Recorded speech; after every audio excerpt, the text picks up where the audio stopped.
ముందుగా గుడ్లు ఉడకబెట్టి వాటికి కొంచెం కట్ చేసి ఏదైనా దాంట్లో పెట్టుకోవాలి. తర్వాత ఒక కుక్కర్ తీసుకోండి. కుక్కర్లో లైట్గా ఆయిల్ వేసి కొంచెం పసుపు, కొంచెం కారం వేసుకోవాలి. ఉప్పు కూడా వేస్తామండి. అన్నీ వేసుకొని ఇప్పుడు మనం ముందుగా పెట్టుకున్న కోడిగుడ్లు ఒక్కొక్కటి దీంట్లో వేసేస్తున్నాం. ఫస్ట్ దీన్ని కలబెట్టి వేసేస్తున్నాం.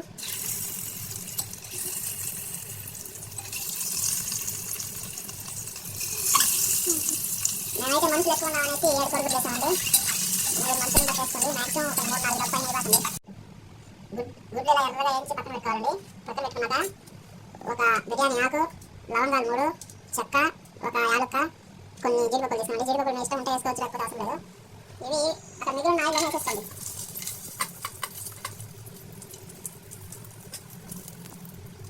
వేసుకొని కొంచెం మెల్లగా ఇట్లా బాగా ఫ్రై అయ్యే వరకు ఫ్రై చేసుకోండి.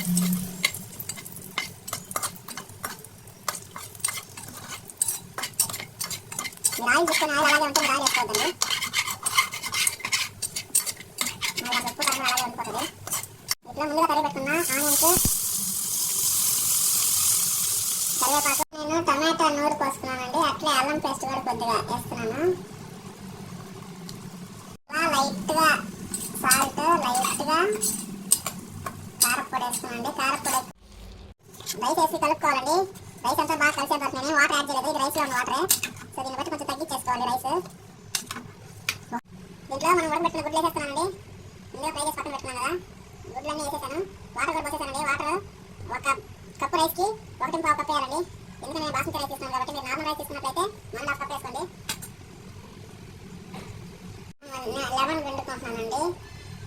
మీకు అవైలబిలిటీలో ఉంటే పిండుకోండి. రైస్ పొడి పొడిగా బాగా వస్తుంది. నీట్గా వచ్చింది. మిక్స్ కూడా బాగా ఉడికి నీట్గా మసాలా గిసాలా ఎక్కువ వేయలేదు. సో పర్ఫెక్ట్గా